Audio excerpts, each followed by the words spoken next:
You Well, just leave. I I don't do, know. I do have, but okay. Well, I do have a question for Kari, and then you, Bree, because you did say it. Um, do you think inspiration is a a product of like a natural occurrence, or do you think it's something that you're tapping into, or do you think it's something that is being put there? Starting off with the heavies, okay. Yeah, I know. I think like a lot of what because I Kari and think I think will be the same.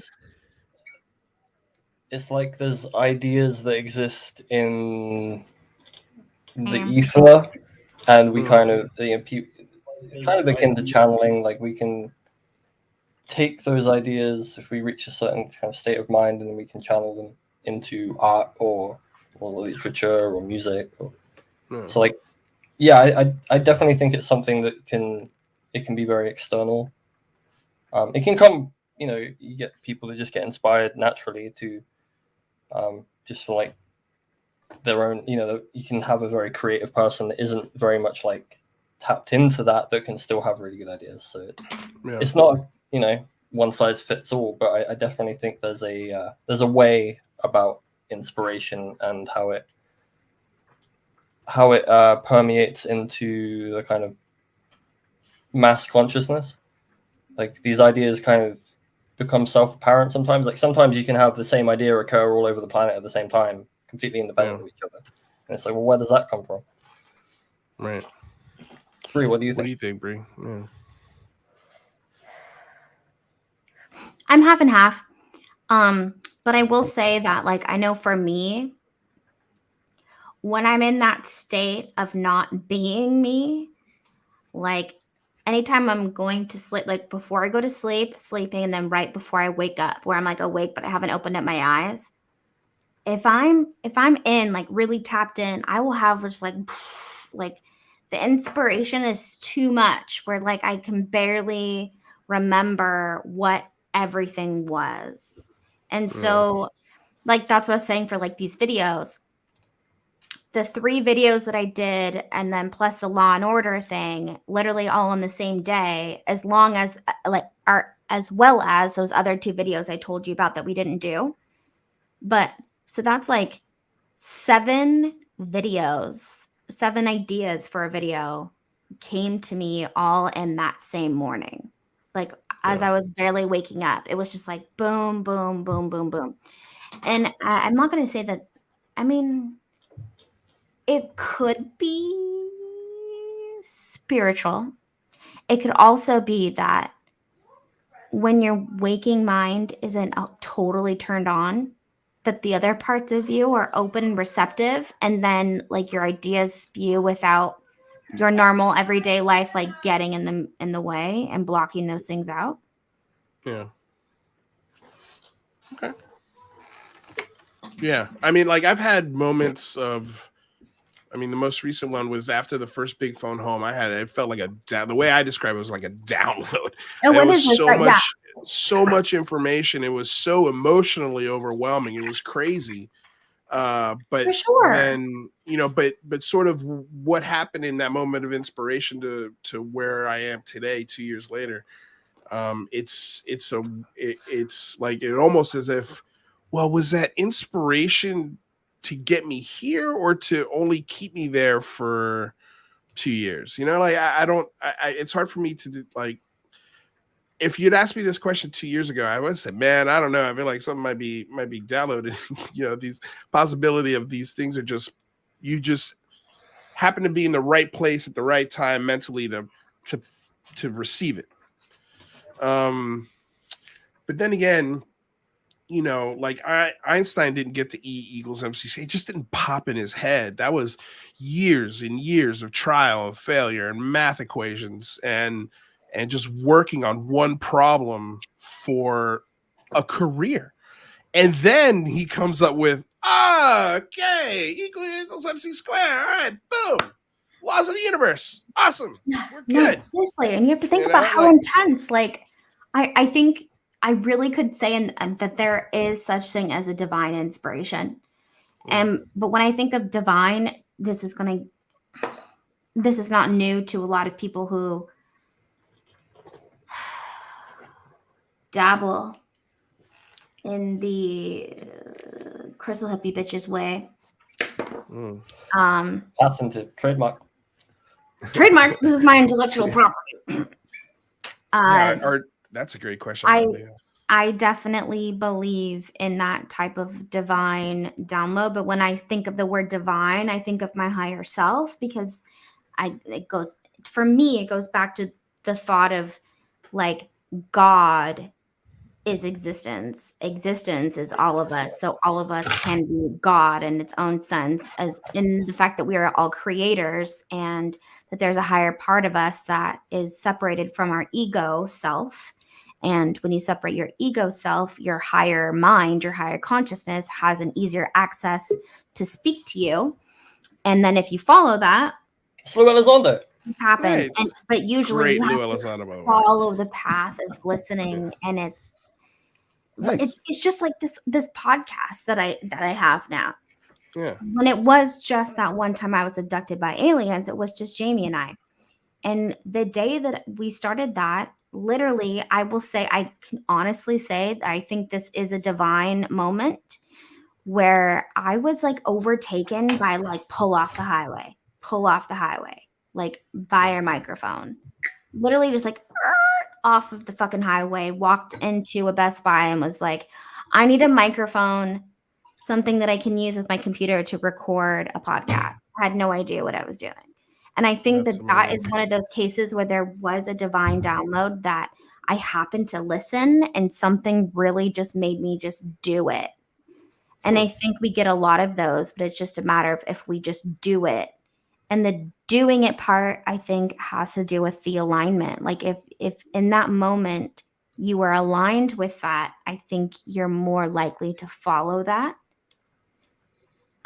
Because there's plenty of times where I've gotten what I consider to be a download, but in the moment I'm so like all of these things in my mind that I'm not clear enough and I don't listen, or, I let all those other things get in the way, like feeling like I'm not good enough, or, all these things that will stop me from making a choice or doing something.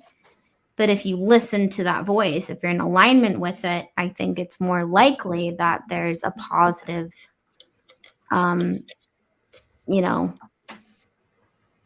from that. Yeah. Right on. Enzo, welcome. Hey, Enzo. Hello, sir. Oh my God, Christmas at your house. I actually asked in the private chat when that video came up, I'm like, who is that? Everybody's like, Enzo. I'm like, oh, okay, I see it now. That was awesome. You know what, Enzo? We forgot to find this background before you did the actual bit, but that's hilarious. I looked around I thought about doing like the fake like beard thing, goatee, whatever we're calling that, soul patch. I don't know what we're calling it nowadays, but everything I tried, it just looked really dumb. I was like, maybe that should be part of the bit. Nah, I'll just do it without it. All right. Yeah. What's you got the neck for it? I was like, what's happening? I'm what's the word? Advertising. All right. Yeah. That's good. This is the best thing about my dad's office is he has this desk that does this. Yeah, I have one of these as well. Yeah, I want one so bad. One of the best investments I've ever made. So even good. If I drop my chair, oh my God. So it's funny with go ahead, Enzo. I'm sorry, I was going to ask Kari what got left on the cutting room floor that we didn't get to see. Yeah, nothing. I don't think. Well, actually, no, that's a lie. I got halfway through a fake resignation video that was like 10 minutes long that I gave up on. Oh. I mean, I could play it. It's half finished though. Yeah, don't play it. Leah had a cool question. Are downloads any different than the Muse? Are they one and the same? Yeah. I don't know, because I think of a Muse as being like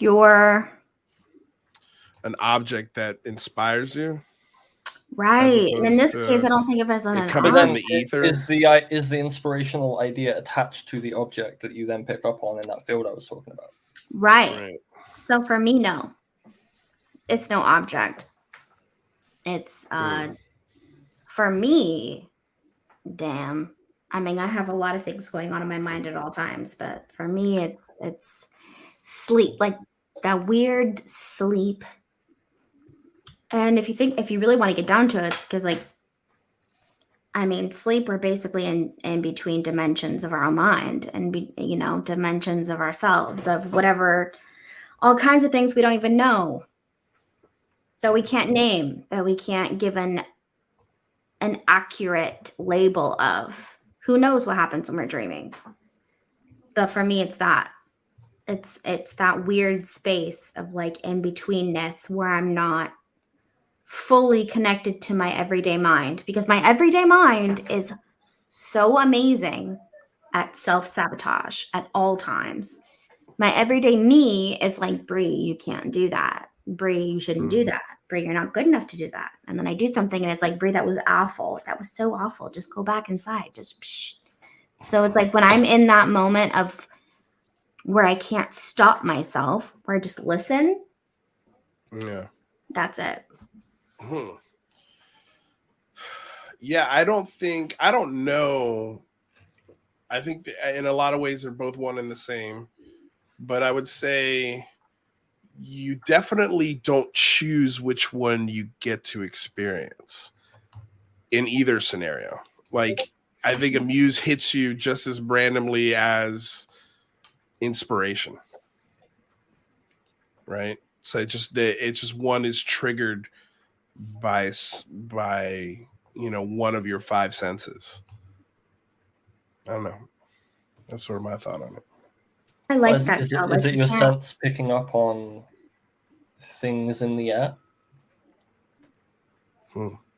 This is what mine and Tony's sci-fi show is going to get into. Is like, so for example, what is it? Philip K. Dick's Ubik. We're going to be talking about the kind of culture of the time, as written in 1968. Yeah. 1969. So at the time, it was the counterculture. It was the hippie movement. Favorite time piece. Was it the hippies trying to levitate the Pentagon and stuff like that? So there's a lot there that this book existed in contemporaneously at the time. So there's a lot to chew on that. And we're also going to get into Minority Report and the kind of culture around like precogs and stuff like that. I'm really excited for that show. That's gonna be cool. Yeah, but that's that idea we're talking about. It's like things in the ether and in the cultural kind of conversation that, and this kind of discussing where those things were coming from into the culture to then lead to the art being made. Right. Yeah, and what inspires what? Like, is it the art that inspires the community, or the community that inspires the art? Well, it's a loop. Yeah, it's a loop. Right? It's almost like a yin and yang in a lot of ways. Yeah, they both kind of need each other to always feeding off of each other. Well, that's why I always look at when especially with the ancient alien theory, I always look at that. I'm like, man, these are just they're movies. Yeah. They're movies, chiseled into concrete. That's what I feel like in a lot of those things. That's kind of what we're looking at. They were campfire stories that made sure that they didn't want to die. These epic adventures or stories or things that they did in real life. I mean, like, these were things they wanted to pass on. And through those generations, I don't think we know how to read a lot of these things in most cases. And, if they are talking about, paranormal dimensions to other worlds, I think it's just as like, if this civilization was lost and the only thing that survived was a copy of Never-Ending Story, what would that society equate from that film and apply to our reality, off of that? Right. It could be. Well, that's how we have stories of all like Marduk and Tiamat and all of these like gods, quote unquote. Right. It's the same kind of passing down of these stories, and then we look back and that's all we have of the stories, but there's probably way more that gave a more clearer picture of the culture of the time, but we only have the god stories. When it's also interesting to think about like for example, pyramids in South America versus pyramids in Egypt. They're similar, but they're not the same. But the concept of it is the same, even though they had zero connection with each other. So, you know, in that aspect, I'm like, is that just, well, that's the most advanced thing a human could think of at that time, and stack and logistically make, you know, like, why can't it just be that? And sort of the pyramid was the natural, like, you look at our culture, rectangles are buildings. Right. They're all rectangles. They're all Does some that mean, type of square. you know, yeah, we have some kind of rectangular God, or, you know, we only live in the 90 degrees, you know, like it doesn't make any monolith sense. Is it because we want to fit all of these pieces into this like larger kind of complex view of what the past was? Because we use it to inform kind of where we are now. So to do that, we try and fit all these pieces in, and we project our own kind of expectational history onto it, really. Yeah. Well, I mean, that's what we do with films, right? Like, we take stuff from the past all the time and then apply movie magic to it to narrate a fantastical adventure, like Indiana Jones, for example. You know, like, you take little real bits of actual places and things, and then you write a fun lore around it. And you know, like, I feel like it's humanity in a lot of ways, just like nature in a lot of ways. It does a fantastic job of repeating itself over and over and over again, all throughout every single dimension and galaxy. I don't care where you are. Like, nature loves to repeat itself. It's the eternal cycle of life and death. It really is. It really is. And then to think that we're just maybe a cell of a gecko on some other reality, or, you know, or well, it's the Gaian mind, right? Right, the whole, right. You know, the universal mind. Yeah. But every time I hear Gaia, I vomit in my mouth a little bit. They completely have ruined that word for me. Yeah. That channel has ruined that word for me, for sure. I still love Gaia. You know, I think that they had, I feel like they were a victim. Maybe they created, you know, their biggest downfall. How could they not know it was bullshit, Bree? But they knew exactly what they were doing. Kari, how could you not know it was bullshit, Kari? How could you not know? Oh, well, there you go. Exactly. Touche. So it's touche, pussycat. I could sort of see, like, in the beginning of any of those works, you're like, okay, this is the story they have and all that. And as that story goes on, you're like, oh, I don't know about that. You know, there has to be a point where it's like, how many years deal we signed with this person? Oh, shit. Oh, I guess we got to write it out.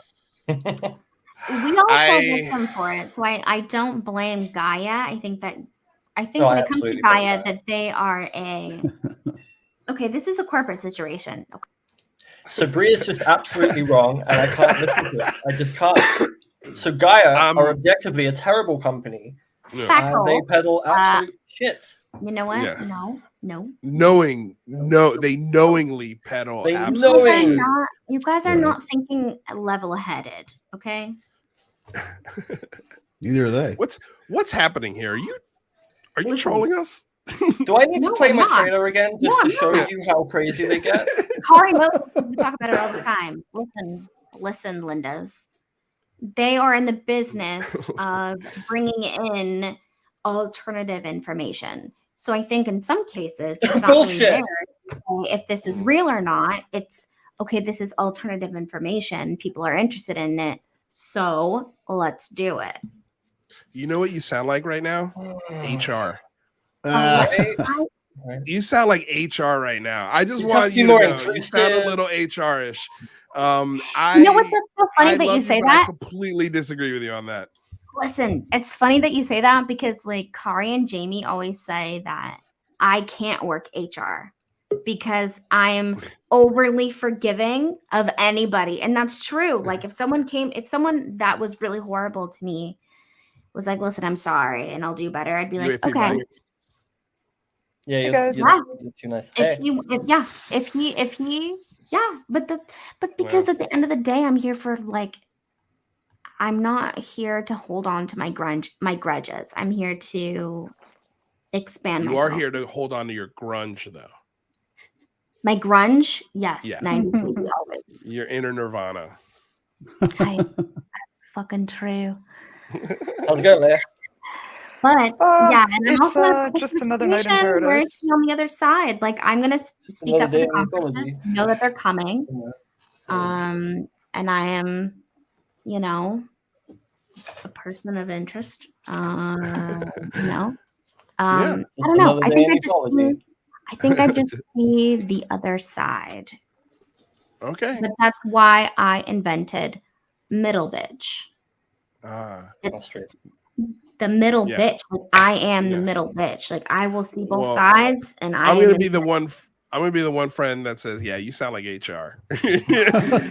Leah, what did you say? I was just saying hi. I'm hey.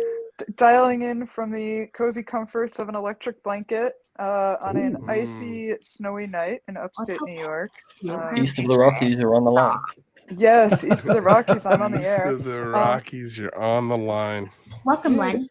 Love it. My kickoff for INS is now just like pure, just whatever Art Bell opened with. I just repeat it. Like good morning, good evening, wherever you may be across the nation, around the world. You know what? This is oh my God. I'm sorry, I don't want to cut you off, but I'm just really interested since Lou, what you said earlier about Art Bell. And I know for a fact that KARI Leah and I have talked about this. Oh, I'm sure if this is what I expected. Yeah. So, and this is literally, Lou, I don't want to front run, but I'm pretty sure I know what you said just because we've talked about it. Yeah. So I'm writing this book and building this whole online research archive and annotated bibliography because I think his legacy is really important to examine and its role in kind of kicking off the epistemic crisis that we're all living through, like this complete unraveling of consensus reality. So I would say I view Art Bell personally as like huge entertainment and like deeply, deeply formative in my own life. But I also think there's very well warranted criticism of his lack of skepticism and critical thought, which gave kind of rise to a lot of these figures that we see now, basically promulgating like total fucking grifts. Right. So in some problematic Dave. I can't wait to consume that media because I think it'll be. I mean, it'll be important. Like I think breaking the start of this sort of tangled fishing reel is cutting the line and kind of going to the beginning and re-spooling the whole damn thing. But yeah, I agree with you. I think I love him as well as entertainment. From an entertainment, some of my favorite memories of high school are going. I didn't really go to parties a whole lot. I did, whatever, but I also went to the movies a ton. And then after the movies, I would click on Art Bell, and just drive home and kick back the chair, open the sunroof, and just listen to him for the rest of the night. Sometimes I felt my parents would find me in the car the next day because I fell asleep in the car listening to him because he was that entertaining. Yes. But now, looking back on it as sort of having gone through the fire in a way, yes, I can look back on him and say to myself, shit, man, he was entertaining, but the damage that he kind of put out, the standard of how to do an interview in this topic was set by him, and the standard is so low because he knowingly came at this from an entertainment perspective. Yeah, he knew he was entertaining people. He was the P.T. Barnum in the sense that he was only platforming people. It's interesting. So I've been in touch with a handful of people that worked with him behind the scenes, like producers. And I'm getting more of a glimpse into who he was personally instead of who he was on the show, and can say pretty categorically that behind the scenes, I think he was a deeply, deeply skeptical person. But obviously this doesn't come off in his shows at all. But I mean, Lou, like you and I got to set up time. I want to interview you on this because what you're saying about this, like I see a whole part of this project is interviewing people like culture carriers in this subject now, and how they were influenced by him and sort of how they critically think about the role that he played and kind of shaping the extant media landscape, and not just in UFOs, but like kind of any non-mainstream media. I mean, this guy was platforming Alex Jones in like the 90s, and like really standing up all these different people to become huge voices in the alternative media space, and not to particularly good ends either. I would love to sit down and talk about that. That would be phenomenal. I'm with you there. Like, it spawned Linda Moulton Howe in a lot of ways. It spawned Richard Hoagland. Stephen Greer. Yeah, he was Richard big. C. Hoagland. All of them. David All of Adair. them. What's really wild to me is like I stepped away. Like I grew up on Art Bell. That was my entryway into all of this. But I'd never paid any real attention to the ufology community specifically. So it blew my mind when I jumped into it and was like, holy shit, all these people are still around. Stephen Greer from like 1997, still telling the same story. Jonathan Reed, still telling the same story. And people are eating it up, and it's unbelievable. Robert Salas. Robert Salas, right. Leave Sala alone. He was one of my Twitter reply guys for a while, but I used to go over the top flirting with him, and finally he just ignored me. Stopped following me. Well, my first and only MUFON meeting that I ever attended was in LA, and I brought two of my friends, and the only reason I went is because Robert Salas was going to be. I'm like, you guys, this guy, his nuclear weapons were shut down by UFOs, like and I get there. I'm listening to his story, and at the end, he's like, okay, has anybody got any questions? And I raise my hand, and I'm like, I got a question. Why are you so passionate about this topic of UFOs when you never saw them?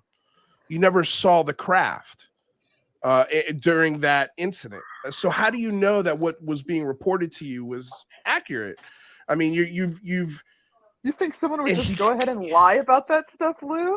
Yeah, Yeah, why I- would Make something up? There you go No one again, would ever Lou. do that. When you start if asking a I question, could- trying to get a gotcha No, moment. this was way before UCI. This was like 2016 or 15 when I saw this just randomly, and or it had to have been after 2017. It had to have been like in 2017. But anyway, I wish I had recorded his answer because it was so disconnected and it did not answer the question that I asked whatsoever.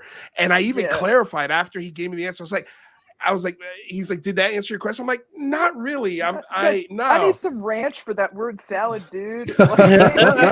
Yeah, exactly. It was weird. And so when I got him back on the show a couple years later, he obviously had no clue who I was. And when he got angry at Lou Elizondo, that was just classic. So You're lucky for that. He stopped following me when I called him Daddy Nukes in one of my Love it. People are so ridiculous. Oh my gosh. I would love to be Daddy. Daddy Nukes. Nukes. Right. The only That's daddy like I know is Daddy Dolan. Daddy Zorn? Daddy Dolan. Dolan. Oh, Dolan. Daddy Dolan. That's why last year he made a best UFO daddy on the list. He's Daddy Dolan. Oh, we didn't have UFO Daddy this year. We didn't because no one's our fucking daddy this year. Oh. Robert Monroe. He's been orphaned this year. Be a daddy. For the milk, Dad. Come back. Hey, Emmett's Went here. up. Hey, Emmett. Hey, what's going on? Can you guys hear me? Yes, Yes. thank you so much for reading that. I mean, that was awesome. Oh, you're welcome. It was so much fun. I was trying to get Joe to do it. We were together just yesterday, actually, and he didn't have the time because he's got the babies. Just babies, they take up a whole lot of time, don't they? I hear they're hard work. Yes, trust me, I was there and witnessed it firsthand. Yeah. They are indeed hard work. One of them just I ain't likes got to no talk kids. a lot. I ain't trying to have no kids. Mm-mm. Yeah, no children's for me either. No, Wow. it's not my future ever. No, thank you. And What about just who to on be here? clear, I That's true. want to correct the record here that I am definitely not a Mrs. and I am definitely open for a Mr. Prime in my life. Heyo. Hello. I Yeah. would say you might want to meet my friend Optimus. Oh yeah. Nobody would even have to change their last name. It'd be beautiful. Yeah, that was my dad joke for the day. Wait a And minute, I can't got one of believe those. I can't believe a Transformers reference. Oh, there you go. Yeah, I can't believe a Transformers reference is now a dad joke. That's what makes me feel bad. I was like, oh shit, wow. Transformers. Basically have 80s. one foot in the grave there, Lou. I really do. I really, really do. That's so funny. It's funny because so Artemis. Who? From Josh and Artemis, they were, Who? They used to be a key part in the UFO people. Anyway, her name is Artemis. Where did they go? What happened to them? They gave up on the UFO field, like so many have. They come come in I wanted to. Sad. Yeah, kind of don't blame a lot them, of people have gone bye-byes, but just that I wanted to do a UFO survivor video thing, but well, no, there's always next year. Actually, I thought the in memoriam for tonight was going to start including those people that disappeared like that. I was like, oh, we're going to see Josh and Artemis on there. Next year, I want to do UFO celebrity deathmatch. Well, because they were going to have you better get working on that claymation now. Jane and Glurp are going to be a part of it, and so yeah, that's why that didn't happen. Yeah, more deaths. It's good seeing them in the intro, though. Yeah. Oh yeah, put them in the intro. Dude, that intro was like unreal. Great. So good. Should we watch it again? Yes. Yes. Yes. It's fucking awesome. Myself in there, but so good. It's right here. Hell yeah. Welcome to Art Bell, Somewhere in Time. Tonight featuring Coast to Coast AM from May 21st, 1997.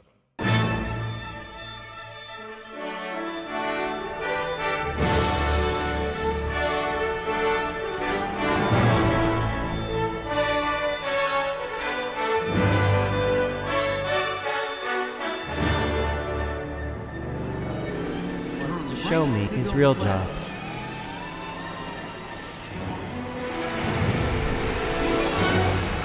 I'm not a UFO guy, not a ufologist. I never have been, I never will be.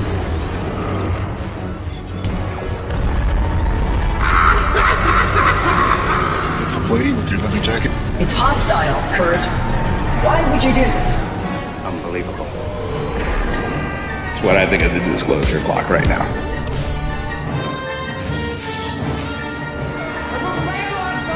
Starting things off Jim's ball. Well, here we are. Bang, you swing.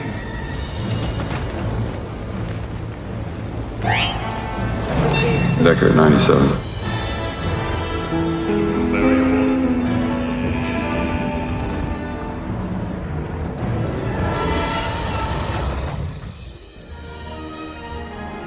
Where the hell? That's your movie. Take it easy, dude. But take it.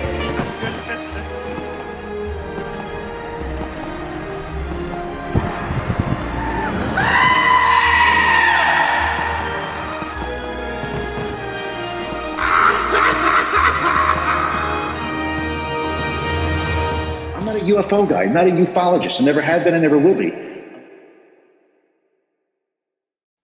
I didn't know that was going to be in the theme, too. Yeah. Dude, it's so good. Now I have a house full of youth. Anjali with that big dank nug is Yes, I didn't notice that the first time. Incredible. Yeah, I There's didn't a lot pick of up Easter that eggs. that's what I'll that probably was. post it so That people is can so watch it. funny. Who was the alien? Was that That was Nick Pope. Nick Pope? Okay. Yeah, his face was a little too small to see. Dude, it was great. King Milkfat's cameo was pretty great. I know. I don't think Oh, anyone yeah. noticed him in Well, that that's 'cause it's and just- Sorry to in interrupt Law and everybody. I'll Order. be right back. I'll He's be right also back. in Law and Order Right on. skit. I don't think anyone caught that Oh, yeah, one. I don't think anyone caught that one. It was subtle. I mean, it's subtle. Unironically cannot believe that I am currently on the side of King Milk Farts in a fucking Twitter feud. This is like This alone is proof positive that there is a real actual issue that him and I are dealing with. Like that we are in any sense remotely aligned. No, never. Well, yeah, I mean, you know, that's bipartisanship at work, right? Like, Yeah, no. Finding those potholes need to get filled in. Exactly. All agree on drifting bad.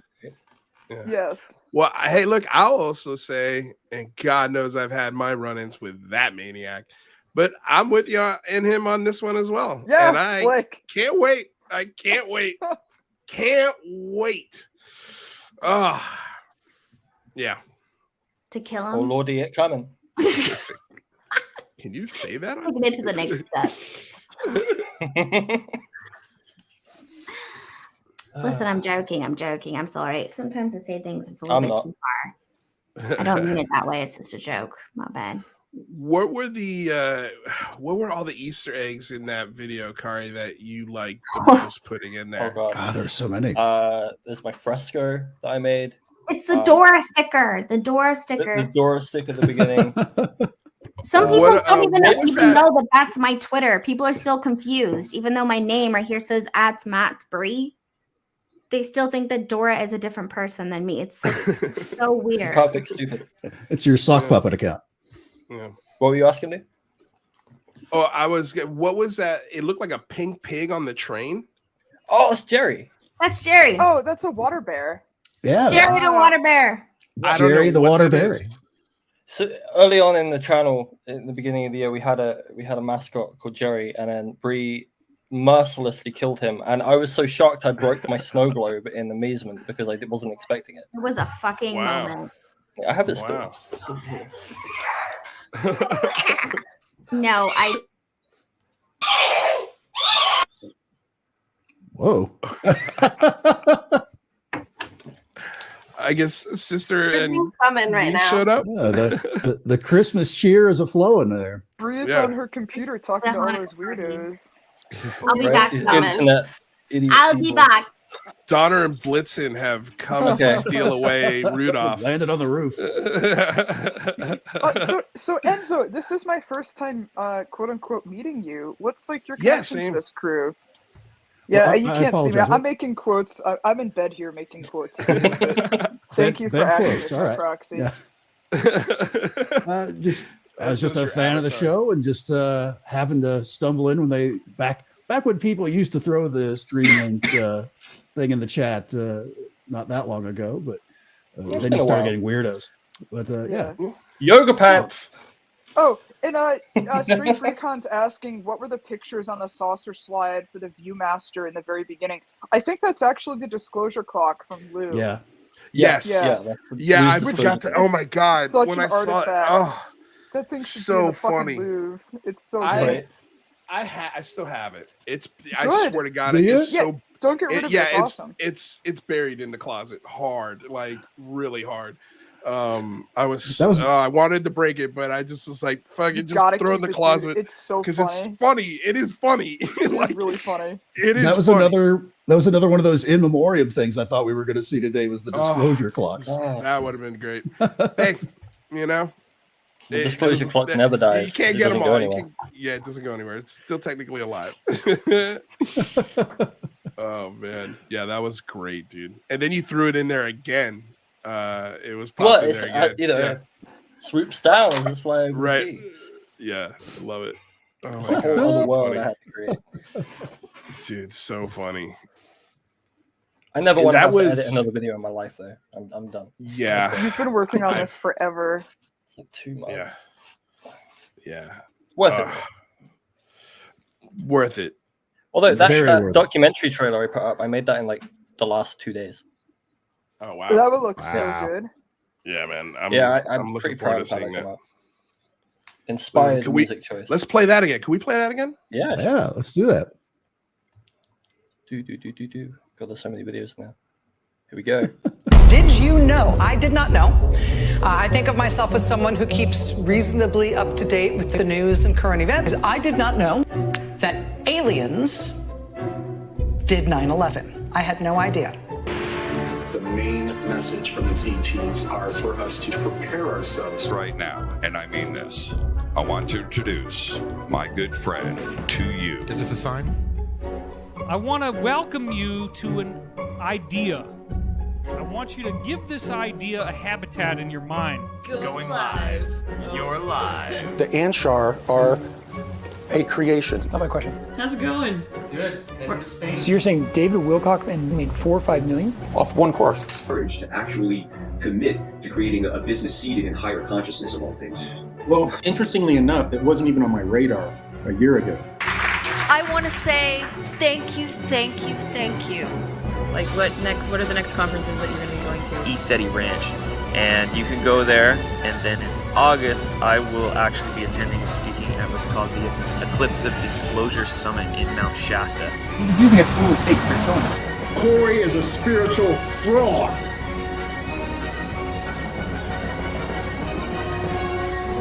Love you, Bill. We want you. What are the lies that my client put out there? Let's go through that. This feels like the Johnny Depp Amber Heard.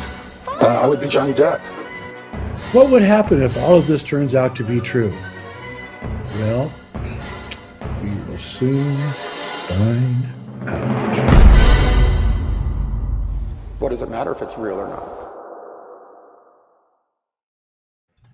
Oh wow! I've got some questions. Kari, this is so good. Like this is like chills good. Yeah.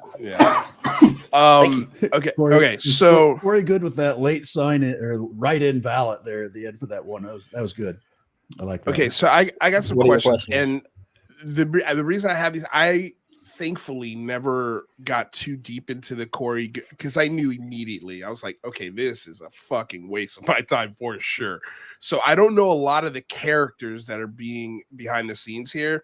I know Jimmy Church. I'm interested to hear your thoughts on how he fits into all of this. But like, who are the two younger people that say going live? Who are they? That's Jordan Sather and Teresa Yanaris. Jordan Sather from Q fame. QAnon fame. Wait. So before he got into QAnon and went like super viral, he was a Corey Good like right hand man. Okay. And then the guy who yells that he was a spiritual fraud. Oh, that's Leon Isaac Kennedy. That's the guy that he's suing. Okay, good to know. And then the last guy who says that if this turns out to be true, the old that's man Jay with the Weidner. He was the head of content at Gaia at the time when they were on Gaia. I can't wait to see this, dude. Oh, dude, there's so many more people. Like, that's like just scratching the tip of the iceberg there. I have 186 gigabytes of archived material to make this. Oh, wow. Oh my god. Kari's got the receipts. Yeah. No, no, Corey, that's not cyber stalking. It's called journalistic stuff, making a documentary. Yeah. Leave me alone. Yeah, anyone's allowed to make them. Yeah. Especially if you make yourself a public figure. Well, it's all public material. I haven't taken anything. So anyway. Any other questions? Wow. Oof, when are Probably we a gonna million, see it? but You know, I have to. I can't give some talk pro about on that. this because when I talked to Steven at one point, I made an off-the-cuff comment about how there's no way there's anyone in ufology who really cares if someone's making $5,000 or $10,000. But it sounds like with this cast of characters, there are a whole lot of zeros on the end of those chapters that they're making. They're raking it in. Yeah, this is like serious money, and I understand. Let me put it this way: I have a much more empathy now for the desire to route out and make these people completely unwelcome. Yeah, unbelievable grift. Yeah, $1.4 million on one video. That's unreal. That is fraud. How is that not? How is it not fraud? Because YouTube gets a huge cut. You think that's what it is? I think YouTube does. How does David Wilcock still have a channel? Because he funnels a shitload of money through his channel whenever he does a live stream, and who gets a big cut of that? No, YouTube gets an enormous cut of it for sure. I just don't know if one channel. I mean, YouTube just bought the rights to stream the NFL football. Like, I don't think Corey Good's channel is going to make a difference to them, but I think there needs to be a better way of almost kind of like a cigarette warning label, you know, like, hey, you consume this, just know that it's bullshit. It's gonna cause don't cancer. it's gonna cause Right. cancer and maybe kill you. You know, like I there's got to be a way to sort of add that kind of into the algorithm or the interface so that way people can check. I know comments are a great way to do that, but I don't think comments are enough. I think there's got to be something that says, hey, everybody has a right to make content, but just so you know, this content, according to our viewers and according to our fact checking, whatever that entails, this is highly probably inaccurate information that you should put any sort of money or time or investment into other than just consumption. Right. You know, I don't know how you can do that quickly and neatly, but you know what I mean. It's crazy to me. So to think that, you know, and how many David Wilcock videos are there on Gaia? I look more to Gaia than I do to YouTube for that issue, right? Because that's where he made that money. There's about 200 videos. 200. So I mean, when they fired him and Corey, they got rid of all of those episodes. So there's now a lot less, but yeah. Well, I can't imagine that there was $200 million of gross income made from that.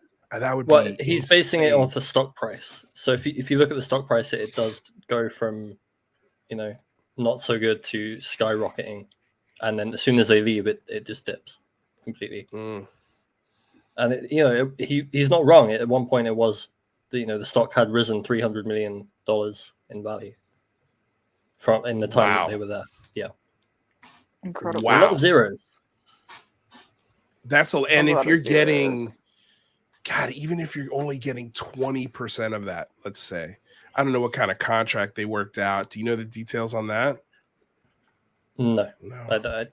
That would be interesting to know how those things were, how those commissions were issued, or those residuals rather. Well, I think he was a contractor, so because he doesn't list Gaia as like a place of employment in the past 10 years, so he's probably a contractor being paid like per episode or shoot. Probably, yeah. But you don't think after, I mean, if I was the talent showing up for those things and I saw as soon as I make any content for you guys, the stock price goes up and the views go up, I would immediately write into my contract, I want residuals on that profit. Yes. Right. Immediately. Like even if it's points, like you get 0.5% or 10, like usually they give you a point or 2 points when you're doing for films where actors can't be paid the fee that they want to do the film, the studio will make a deal. Okay, look, on the back end, you'll get a percentage of the box office and the video sales forever. So they end up making more money, especially if the movie is gangbusters. They'll end up making more money than if they had just taken the initial fee. So it's like working on contingency. Dude, yeah. You're talking, I mean, you're potential. And again, if that was me and I had an agent, I'd be asking for 20% that's be like minimum. You know, I'd probably fight for 30%, 40% in that range. So even if they only got 10%, man, that's what, $20 million? Yeah. It's a lot of money. It is a lot of money, but then you have to wonder why Corey didn't hire a better lawyer. That's a good point. Because yeah, well, I know why. Because they're fucking maniacs. They're drunks. They're drug addicts. They probably party and get hooker. Like these guys are all mentally insane. They're all party animals. Like when I think of Bob Lazar, well, when I think of Bob Lazar and George Knapp and the gentleman who just died, Dad invented the airplane. Why am I forgetting his name? John Lear. John Lear. Oh yeah. Those three animals in the 80s in Vegas, like, you know.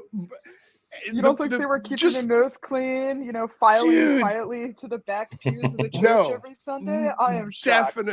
Definitely not, especially when you open a brothel, like in an apartment building.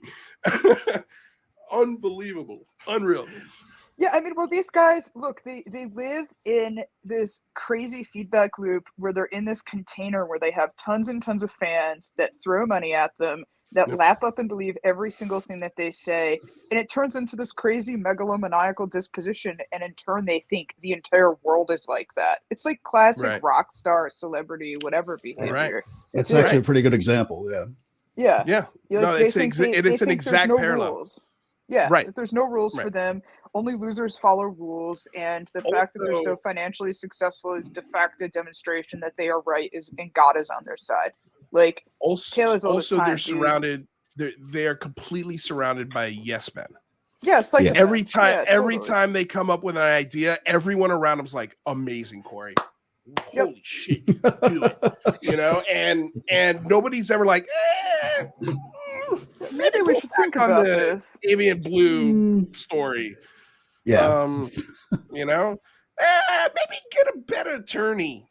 Oh, you can't because you're fucking broke because you spent all your money on terrible shit. Right. And she's a true believer that doesn't question anything, right? His lawyer? Yep. It sounded like it. Yeah. Well, the young woman in the trailer is her sister. It gets interesting. That is interesting. So she might be doing it pro bono just because she's a devout follower. Yeah, my hunch. True believer. Can't prove that's all allegedly, but that's my hunch. Yeah. Sorry for my gargly world. voice. I've been sick. That was a crazy period of time in the community. Like it really was. Yeah. Wow. How does and I'm sorry if anybody else, please. I feel like I'm taking over this thing, but guys, jump in. No. Post. I don't even know who you are, Posky. What's happening, man? Welcome. I don't even know where I came from. Hi. All of a sudden, he saw a link. He clicked on it. And now he's here. I saw a link in my Discord, and here I am. Excellent. How's it going? That's it. Yeah, that's all you got. That's all I got. I don't even know where I'm at right now. Okay, cool, man. Yeah, just chill, hang out. Welcome to the party.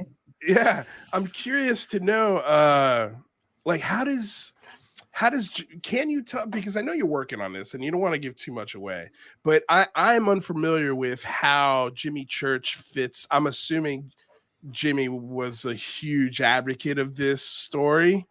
I didn't start listening to him until 2018-19, so I don't know his whole history, but can you sort of lay out a little bit of that for us?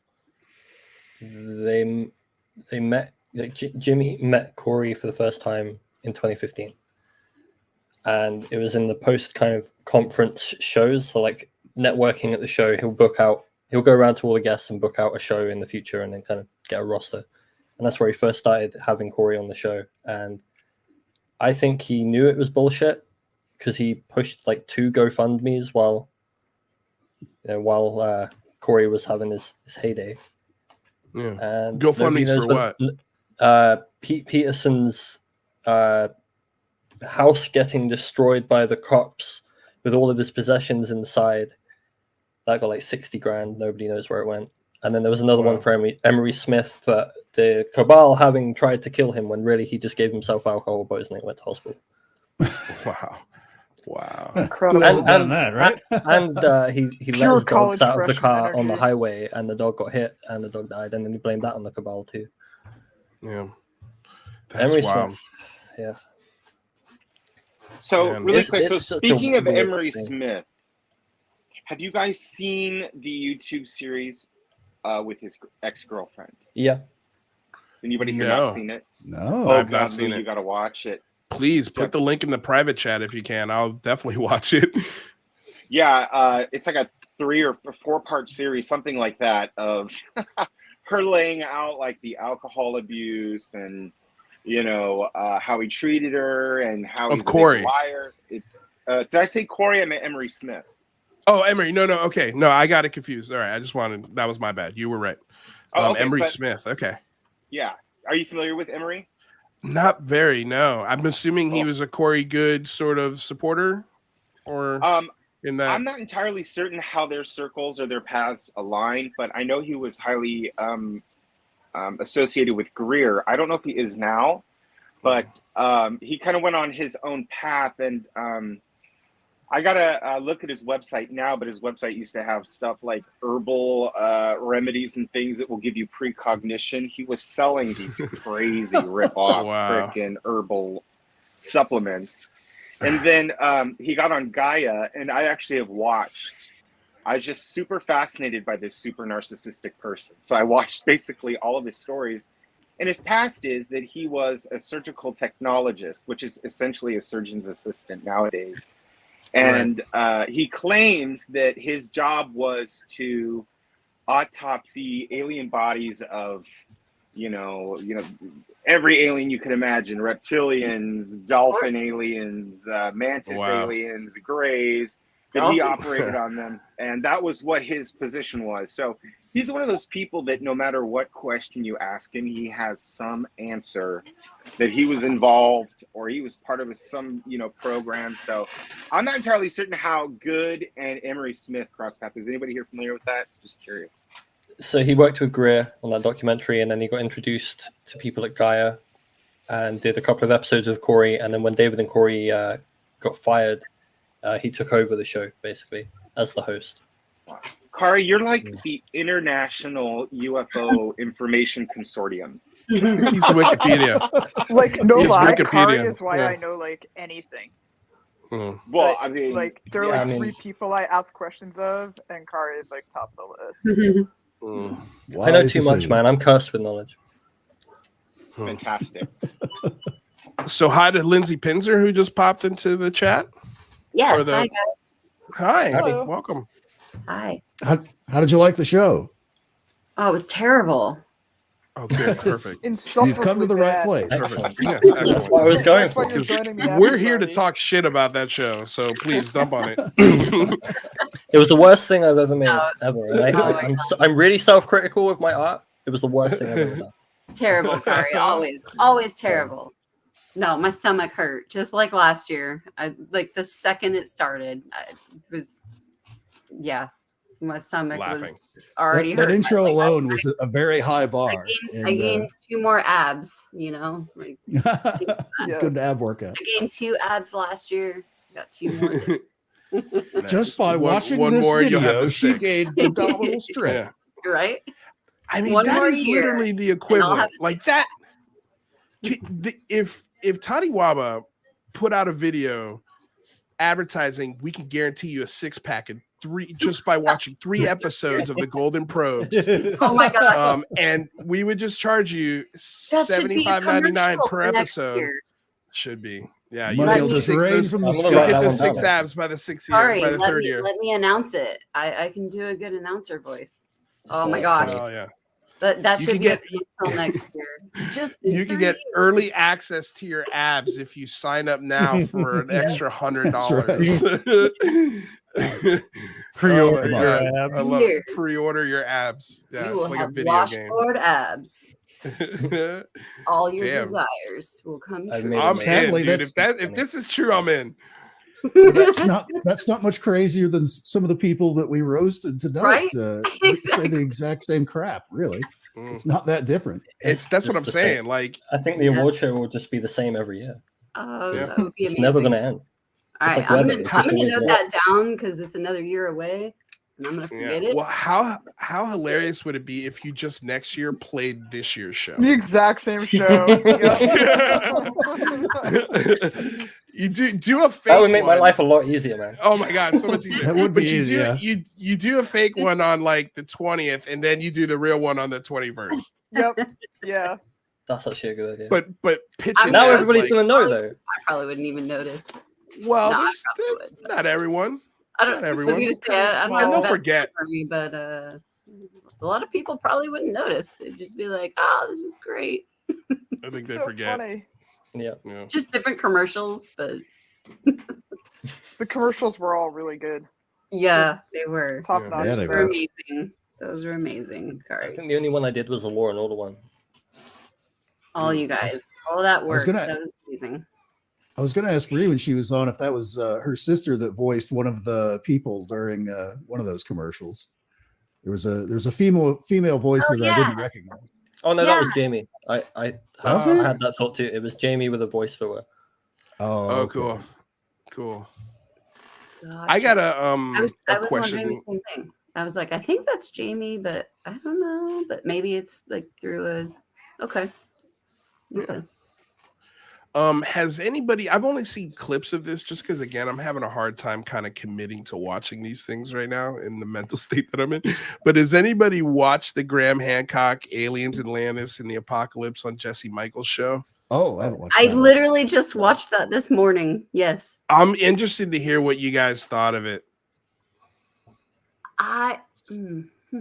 That's funny. I seriously watched it this morning. That's different from the Apocalypse one on Netflix, right? Yeah. Yes. Yeah. This is Jesse Michaels is the American Alchemist, I think is the name of his show. He's he only releases a video like once a month, but last month he released one with Lou Elizondo and they had to take it down for some mysterious reason that they never addressed. Oh, really? I have a feeling that has to do with somebody's new attorney. I just guess it was against my NDA. Exactly. Big ol' shock. So, for that to happen, I know somebody very serious had to have asked the production company to take it down, because already in just one day, this video has 71,000 views. So, I know they didn't want to take that episode down at all. So yeah. The Graham Hancock one, or no, the Lou Elizondo one. I'm sorry, but yeah, getting back to the Graham Hancock one, like I'm just curious of who's seen it. Like, what did we think about it? Was it because the clips that I've seen, I've kind of gotten the man, this looks like the dance I used to do a little bit in a way.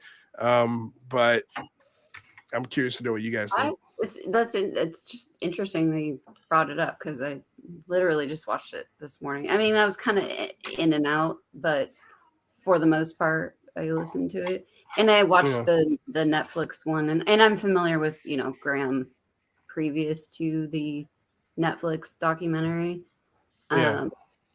Little bits here and there, right? I don't know. In my opinion, I mean, he's still stuck to what he believes is happening and what we need to look into, and I agree with that. I don't. No one has the answers. I think there's so much more, right, that we need to delve into as far as human history or whatever, history on Earth in general, right? Which is basically what he's doing. What a heathen. What's that? What a heathen for doing so. What a heathen. Right? That's what how people see him. They think he's like insane, and it's just because he's questioning reasonable things, right? I mean, I think the clip I saw, he was talking about like underwater beings, and there was some different stuff that I was kind of like, this it's a little off or out there for me personally. Yeah, but up until I'd say about a month ago, because I watched the first 2 episodes of the Netflix Graham Hancock thing. And I think the thing that turned me off, and it's something that I hear in the UFO community all the time from all the top, especially Stephen Greer, is the idea that, nobody wants to talk about this because there's hidden technology. There's this hidden source of energy that the oil companies would never want to get out. And, governments want to keep secret. And I'm like, in my brain, I'm like, we already have that. Like it's in nuclear submarines and nuclear aircraft carriers, and they already have, and I'm sure it already exists nuclear aircraft of some kind. I know drones. There are drones that run off of nuclear power. So I when I hear that to me is like a huge red flag. But out of all of the sort of people who pitch these ideas, I do like listening to Graham Hancock the most, because he seems like the most logical. When I hear him on Rogan, I always like it.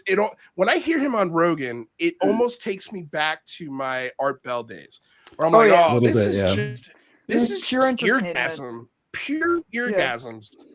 It's just fun to gobble this shit up, because you're like, what if, man? Like, there's nothing wrong with asking the question, just as long as it doesn't cross the line of, well, if you want the real secret, sign up to my Patreon and find out more. Right. And it doesn't seem like Hancock is doing that. I mean, he's put out his show on Netflix, but I agree.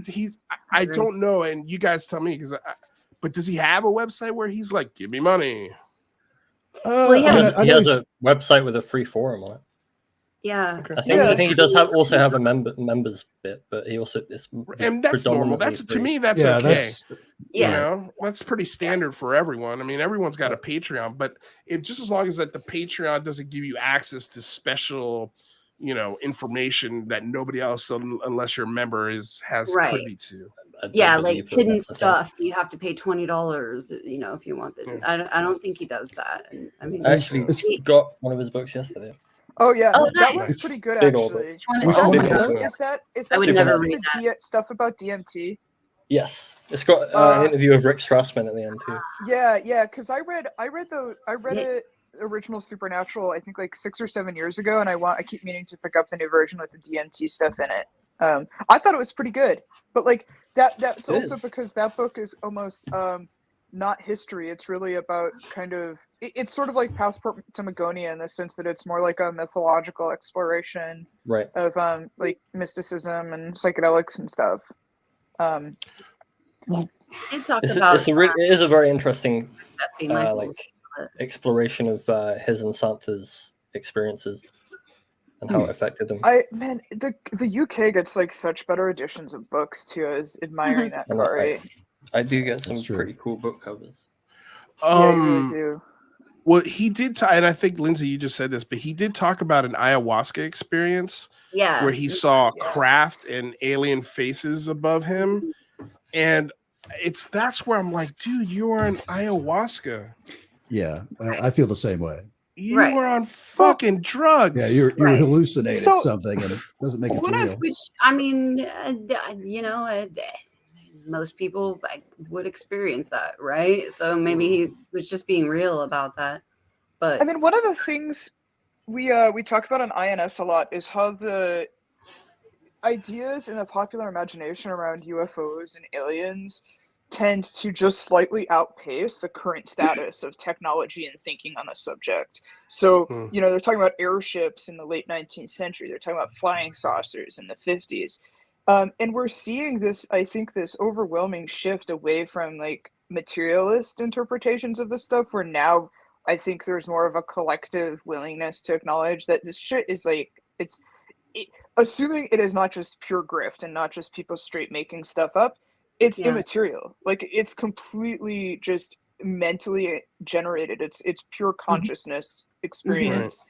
And it feels like that's, like when I think about the direction I would want to go in this space, it's primarily around exploring it through this non-material, almost mystical lens, because it feels like the material view is almost passé at this point. Like nuts and bolts feels very passé to me, like very primitive in a way. I agree. You don't really have any. You don't really have any material evidence for either one. So yeah, exactly. Yeah.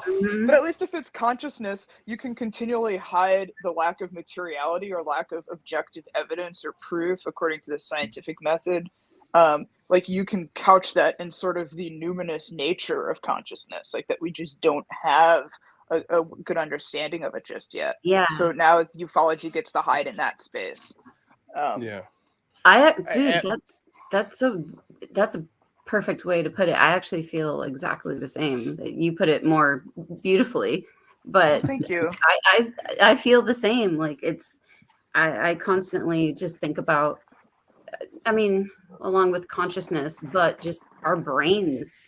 Just our brains. There's so much that our brains can do, and we don't even fully 100% understand our brains, right? Yeah, so, and also just how we can see all these things. No, go ahead. Well, just like how well established it is through all these different traditions that you can undertake deliberate practices that induce like really expansive and even psychedelic experiences without introducing actual psychedelics. Like the fucking Tibet. Sorry, I shouldn't swear. The Tibetans, like Vajrayana and Tantra, like they've been talking about this forever. That like if you sit in meditation, if you fast, blah blah blah, like you're gonna have these crazy entity encounters. But like Westerners just think it's us and UFOs or whatever. But I mean, this has been with humanity forever. These practices, like it's time. Humans love getting high, and like we find all sorts of cool and weird ways to do it, whether naturally or through plants or through sensory deprivation. It's like baked into us. No pun intended. I see what you did there. But is that? I wonder if that's a product of just an intelligent entity sort of becoming aware of itself and having this brain that it doesn't completely understand, but that doesn't necessarily equate it to being tangible. Yeah, exactly. It doesn't have to, like, it doesn't have to be tangible. And it's only, I mean, this material preoccupation is like a recent thing. It's come along with modernity. Like every kind of traditional culture, and even like most of like European languages and stuff, like they don't draw a distinction between actual factual material truth and like stories or myth. Like making a clear delineation between the two is very much an outgrowth of like scientific empiricism and like material interpretations of reality. But this is all to say that I don't really care about if it's aliens or UFO or flying saucers or whatever. I just think it's so interesting that people get so wound up in this subject and have all these different theories, and how they behave around it is just so fascinating. Yeah. Agreed. And Anyways, everybody takes it to their own personal level, and that's where I constantly go to. I get a lot of crap for it, but I constantly just go to, what if it's literally just our brains, you know? Like, what if we are just the intelligence, you know what I mean? And consciousness mixed with the physical, electrons of our brains that just firing these things off, and so it's happening, it's real, in our brains, right? Like, or our collective consciousness or whatever, and it's really nothing else. Maybe it's just that. And I mean, people get so mad when I say that, because they're like, no, there's stuff out there, and I'm like, yeah, there's stuff out there. I've experienced my own things that I can't explain, right? But I just still have to consider all the options, and I do. I don't deny anyone. I don't know any better than you do, kind of thing, And I'm pretty sure I know better than everyone. But yeah, I mean that's what Jung said. Like, Jung was totally preoccupied by flying saucers at the end of his life, and he basically saw them as like an outgrowth of like the collective unconscious, that like they're just internally generated and they become like external symbols for humanity. I mean, could it be just something as simple as humanity's sort of natural yearn to be out there? Because I feel like that is, I mean, something humans bigger than explore ourselves, things, I think. right? Like we always looking for that next frontier, and that frontier, I mean, has been baked into the human consciousness since we can walk and talk. I mean, we've been looking at the skies, so that I think that's insanely powerful. And I think just like past trauma and that they've proven, can be passed down from generation to generation. I think past ideals and sort of what things were can also be passed down in that way as well, or at least stories and or natural tendencies to be gravitated toward these things is insanely interesting. Like my family had like a massive like paranormal situation, and I grew up with that story, no, I don't. They didn't tell me that story when I was really young, where I feel like I, saw some things as a very young child before I was old enough for my family to tell me their paranormal story. But after hearing, their experiences that were so intense, it definitely sticks in my brain and makes me go, okay, there's something out there, because I can't not believe my grandmother, my grandfather, my mom, my aunt, my step grandfather, all these people. But at the same time, I don't know. I wasn't there, I just know the stories. But what if it just feeds into my mind and tells me that something's out there? I don't know. All kinds of things. Yeah. All the plethora of thoughts and feelings. Yeah. Is it the knowing of KARI. the story? Yes. I'm gonna slightly change the subject here and just ask some literary advice live on air. Do you think it's worth getting the new edition of Supernatural with the DMT edition? It's like 200 extra pages and it's on sale right now. So How is it that much? I won't take much convincing to buy it. Yes. Okay. Boom. Click. I haven't Yeah, read I this know. edition yet, so I have. It's in the cart. Any interview with Her fingers over buy now, right? Yeah, I'm literally sitting. Okay, bye now. I will see you. Oh shit! I hope it gets. I'm supposed to go on a Zen retreat next week. I think if Kari's answer was no, you would be I like, buy would be now. I'll buy it just to prove That was an Kari of wrong. course, yes. Yeah, Oh I my just God. moved it. It'll get here right after the Zen retreat, so I'm sure I'll be in a perfect mindset to like read a whole bunch on a. Where is your Zen retreat at? So I'll be at the Garrison Institute in upstate New York, sitting with a Zen group out of New York City. So should be pretty cool. I've never sat a Zen retreat before, and I don't know anything about Zen, and I have been told that this is an appropriate way to go about it. Just show up and do it and see what happens. I want to do that so Only way to find out. Yeah, Sounds we're fun. gonna. That's it's awesome. gonna be real weird next week. I can't wait. I've literally been thinking about that a lot. I'm like, where can I go that just kind of is a healing retreat? Like, I don't care. Stick needles in me, do some sound stuff. Let me just lay around. Let me cry. Where can I go find that? It's free. Dude, it's free. I have become a retreat person. or cheap, at least. Cheap. But my midlife crisis was becoming a retreat person, and depending on where you are in the United States, if you shoot me a DM on Twitter, I can 100% recommend good places to go. I'm in California. There's probably a ton. Oh my God! Yeah. Go to freaking Esalen. You're in the belly of the beast. They want tens of thousands of dollars for a week, and I'm like, I don't have that. Never mind. Spirit Rock. If you're into meditation, Spirit Rock is super cool. That's a classic just meditation center. But the thing that nobody tells you about meditation centers is you don't actually have to do all the meditation. It's okay if you just kind of hang out.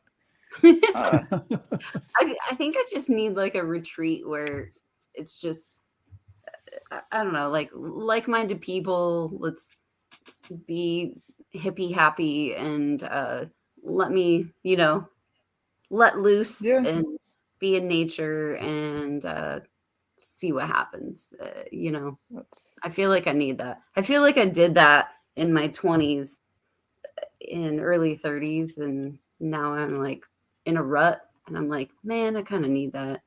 I even told my partner, I was like, we need to go to a nude beach, and he's like, no. And I'm like, what? That would be the most freeing thing ever. I'm like, let's you're in California. Go to a nude beach. Who cares? Go to some freaking hot springs. There's amazing semi-private hot springs. There's some around me. Yeah, they're awesome. I go by myself, but yeah. Yeah, I just need something like that, but not anything that's going to be like, oh, that'll be $10,000, man. No. What is going on here? It's Posky. Yeah. He's in a different An dimension. X-ray of his chair. Yeah, that's. I'm utterly confused.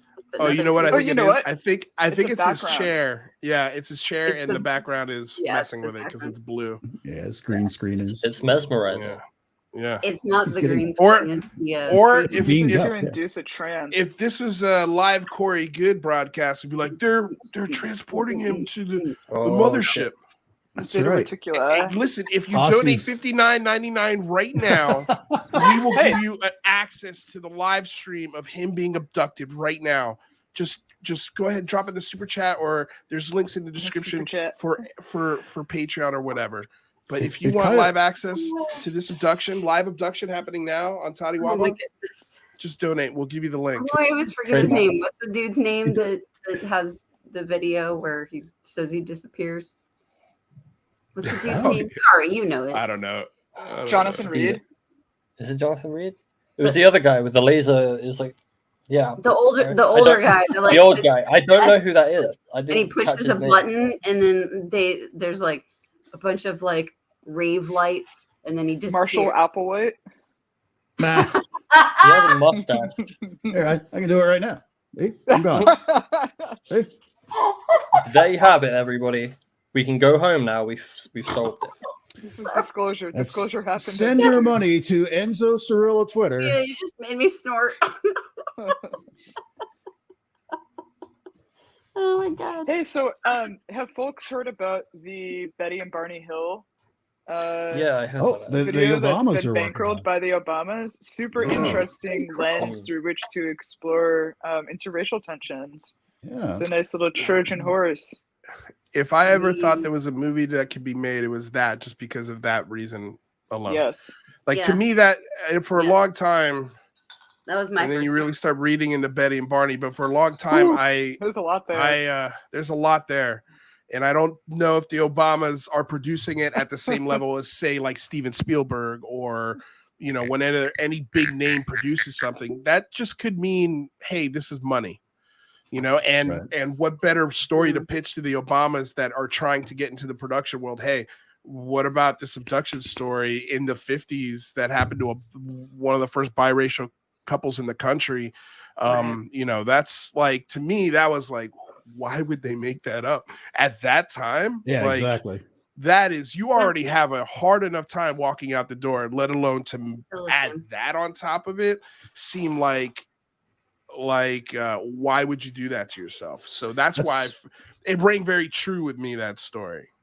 That's actually one of the main reasons why a lot of people think that it's so very real, because why would you bring that much attention to something that's already a sensitive topic at that time? Right. That's true. That's always been my thought. And then when I dug deeper, tell me if I'm wrong or if anybody else has seen this stuff, but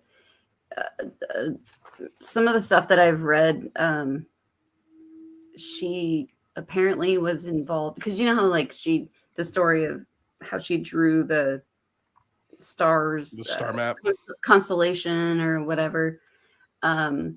She was actually involved in that kind of stuff, so she like knew the constellations already, and people thought like, oh, she just came up with that. How did she come up with that? Out of her brain randomly. But that she was actually, I don't know. Oh, what are you showing, Enzo? What's that? Oh, that was my planisphere, which has all the Oh, I constellations. can't see it because you're. There you go. Yeah, yeah. Wow, yeah. Nice. I don't know. Like who the hell knows? I don't know, but just stuff that I've read. I heard she was pretty deep into the topic before and especially after her experience. Oh, really? I hadn't heard that. Yeah, that's what I was saying. Like, apparently she was very learned about the constellations, and I know a lot of people when they what her hear title was, but she knew like astronomy and that kind of thing. I know when a lot of people hear the hypnosis tapes from Barney, that part of the actual abduction section of it is horrifying. Yeah, listen to the terrorism. Yeah, whether it's fake or not, it's still horrifying. Yeah. David Halpern. Oh, go ahead, Lou. No, you go ahead. So David Halpern wrote this book. He's a professor emeritus from UNC Chapel Hill. He was a religious studies scholar, but he wrote this book called Intimate Alien, and he basically looks at ufology and the alien mythos through like a psychological and sociological lens. And his chapter on Betty and Barney Hill is fascinating because it basically talks about basically the role of trauma in all of this, and he digs into the contents of these regression sessions, like these hypnosis sessions. And also kind of the psychosocial and sexual dynamics between Barney and Betty and how it showed up in their relationship and in the reporting around this. Totally worth checking out. It's really good. Yeah, that's what I was gonna say. It's always a book recommendation from me. I'm buying it right now. Yeah, he's an interesting guy, but that book is fascinating. There's too many books in the world, Enzo. I know. A struggle. That's why we need more bookshelves. Yep. Always. Is it like the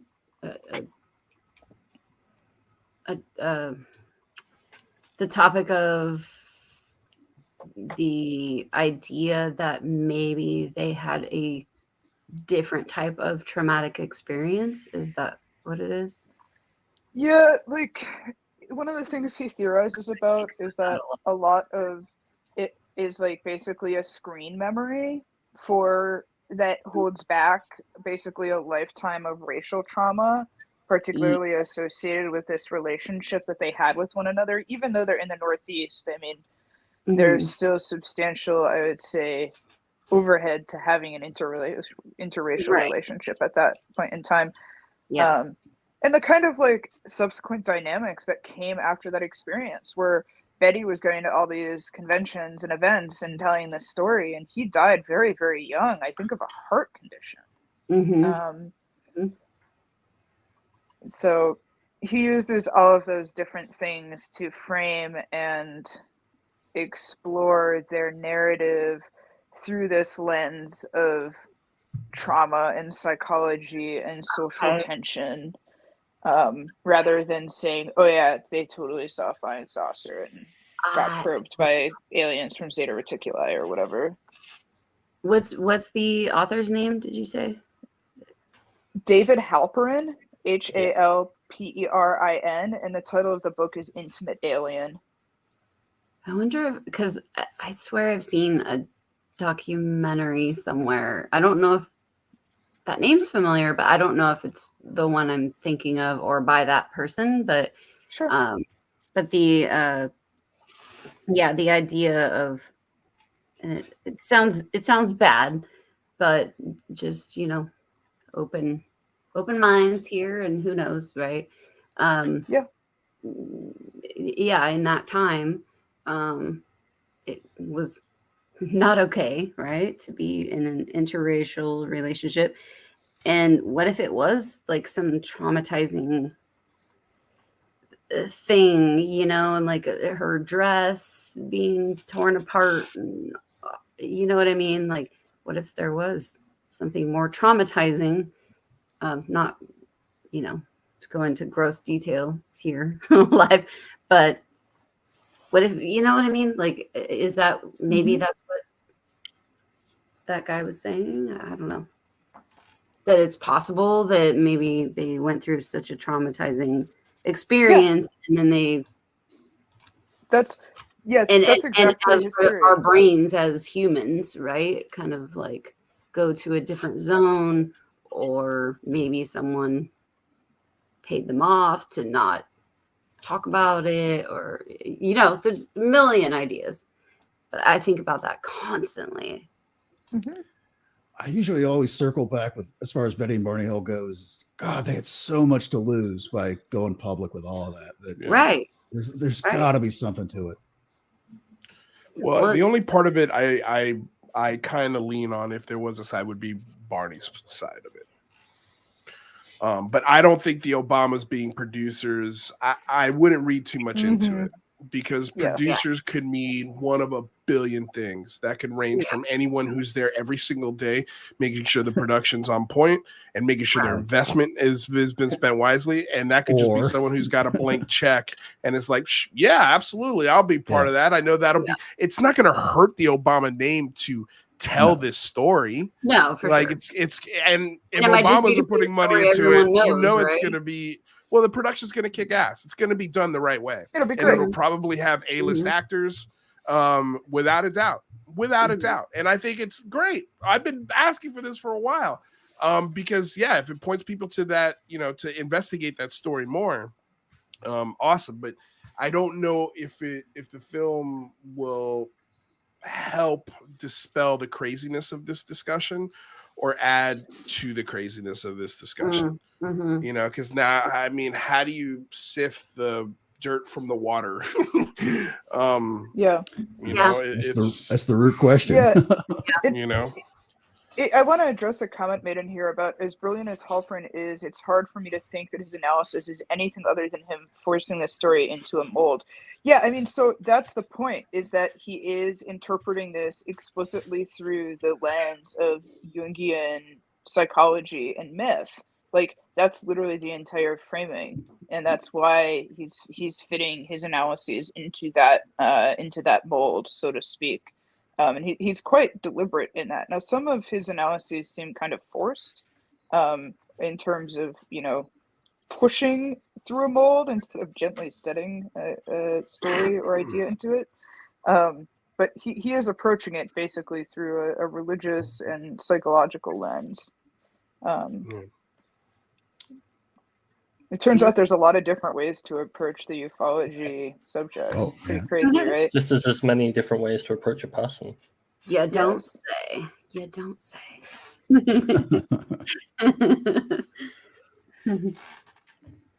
No, I am fascinated by. I would definitely watch that. Whatever, I don't know. Are they calling it a documentary? Are they calling it a docudrama? I think it's None dare like a call it drama. documentary. Is it a Netflix exclusive, or is this something they're going to try and push out to theaters?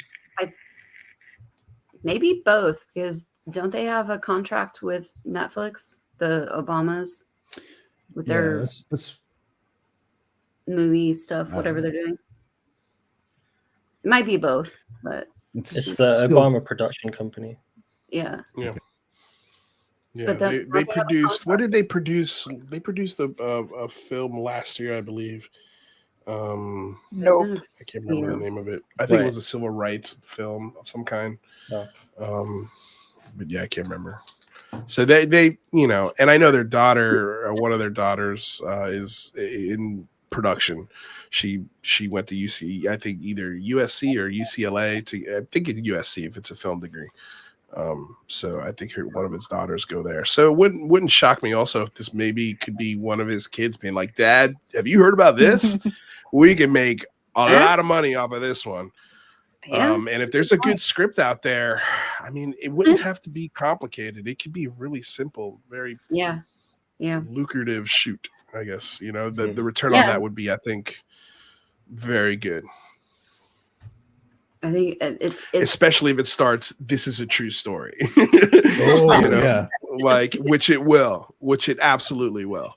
That's why I was like, is it going to be a docudrama or are they gonna for sure. It's a docudrama. Yeah, it's gonna take liberties in the storytelling. There's no doubt in my mind about that. Oh, of course, no doubt in my mind. So that's where I'm like, is this good? Like, do we want this? And part of me is like, yes, yes, I definitely still want this. Yeah. But another part of me is like, I don't think this is gonna be good for us. But whatever. You know, and because of the Barack's comments on on Kimmel, his comments about UFOs and whatever, right? So and that's being replayed all the time, so everybody's seeing that, and now they're doing a quote documentary on one of the most, interesting cases. So I don't know. Does that align in a weird way, or is it just because, like you said, like was it just like their daughter that was like, "Hey guys, let's let's check out this story and do a movie on this," and they're like, "Oh yeah, cool." Well, do they actually have anything to do with it, or is it just running through the production company that they set up? I don't think any of us really know at this point. I mean, sorry, what was the question? I missed it. How much involvement the Obamas would actually have in this? I'd be shocked if any. Yeah. Look, it'd be a pain in the ass to get a former president and first lady. So they don't really have to be there, right? Well, no, they don't have to be there, but I'm saying the logistics of getting a first lady and a former president, they still have Secret Service. Like to coordinate that, if they do show up, it'll be one day out of the whole shoot. Maybe 2 at the beginning and at the end, just to say congratulations, and then that's it. If that, because their schedules are also jam-packed with speaking engagements. Every minute of the day is planned for them. So I don't think they're going to be on that set going, is that right? I'm pretty familiar with the story. Yeah. Let's they're not make sure the writing on this tightens up. That's not. They're not looking at storyboards. They're not doing any of that stuff. Right. Somebody came in, pitched them. They're like, we love it. Okay, we'll give you the check to do it. Yeah. And I think that's their involvement. And all anybody pays attention to is former president, producer of a UFO film. Like, and then they take that and go, well, it must be real, that's what I was saying. Like with Obama's comments, like people are gonna go, oh, he's trying to hint. He's trying to hint at something. Everyone's going to look for those nuggets, just like every time Elizondo would speak. It's like, oh, he's dropping little hints. Is he? Pareidolia, man. Red crop. For those patterns. Yeah. Those marbles. Guys, I got a dip. I've had a long ass week. But look, Merry Christmas, Happy Holidays, Happy New Year to all. Merry Christmas. Leah, Happy Holidays. Nice to meet you. Yes, thank you, Lindsay. So nice to meet you too. And here's to a happy, healthy, and safe 2023. Good night, all. Good night. See you next year. Where the hell did Brie go? She's on her second bottle of Prosecco. She probably passed out. Oh, what is that? It's 6:30 on the West Coast. J. Allen Hynek's here to stir the pot, friends. Oh, nice. Who is that? Wait, who is that? That is J. Allen Hynek, literally in a chef costume. Actually, is J. Allen Hynek. I don't even know what the source is for that. Yeah, where did you I know get that? everything. All I knew was Enzo's face there. This is true. Well, yeah, right. I hate to leave you. I don't. Can you end the stream, Kari? Since you're I can end the stream. Yeah. Okay. All right. But I don't want to leave. Should we call it that? Because I'm beat. I know you're exhausted. You're exhausted. I feel bad for you. I've had a long couple of weeks. Yeah, you have. No, a couple months more like. But excellent job, though, man. Yeah, thank you. Applause for you guys. Yeah, Kari. I went from redactions to editing to redactions to editing to here I am. That was actually amazing work you did with just that. I know you had to have been scrambling for all of that stuff last week. I was getting like 2 or 3 hours of sleep a night, and then the rest was just like redacting, trying to like eat, and doing the commentary streams at nighttime, and it was just a nightmare. But I got through it. Oh, there she is. Hi. Nice my love. Do we have any closing words? Amazing work. Be excellent to each other. Right? Be excellent. But as Bill and Ted said. Lou, where can we find you on the internet, my friend? Well, man, same place you can find me before. It's just a different channel now. It's called Lou Reviews, and other than UFOs, movies, games, trailers, TV shows, food. It's coming up soon. I want to see some of those restaurant reviews you've been talking about. Oh, for sure, man. Yeah, I just gotta get out there and film them. What's that? It's like food. Oh yeah. We're gonna be reviewing restaurants in LA, so that'll be fun. But yeah, they're coming in the new year. Awesome. Enzo, where can we find you? You can find me on Twitter at Enzo_Surreal. And right, you had the button right ready for it. Yeah. I've got a button for everything. You really do. Amazing. Awesome. Lindsay, where can we find you? Nowhere. That's perfect. Right. Best answer. That's perfect. That's it. Yeah. That's Okay. what I Keep can yourself find. way These safer are that way. These are looking up. Thank you for being here, audience members. Thank you for going into overtime, Kari. Enjoy the rest. Yeah, buddy. they kind of just, oh yeah, we'll do it, and then they leave 10 minutes in, and then but it was a good conversation. We actually, it was an excellent conversation. Yeah. Well, I hope we helped you get through it. Thank you. Well, I even wore my plaid shirt for on that Jamie. bombshell, Jamie just left. She had to No, go I do know. something. But Typical Jamie. Yeah. She had food waiting. Yeah, no, it's good. I got to go cook some food right now. Yeah, But yeah. All right, you guys. Right on. Godspeed. Love you guys. Until next time, Thank you. we return to the void. Good night. Merry Christmas, everyone. Merry Christmas.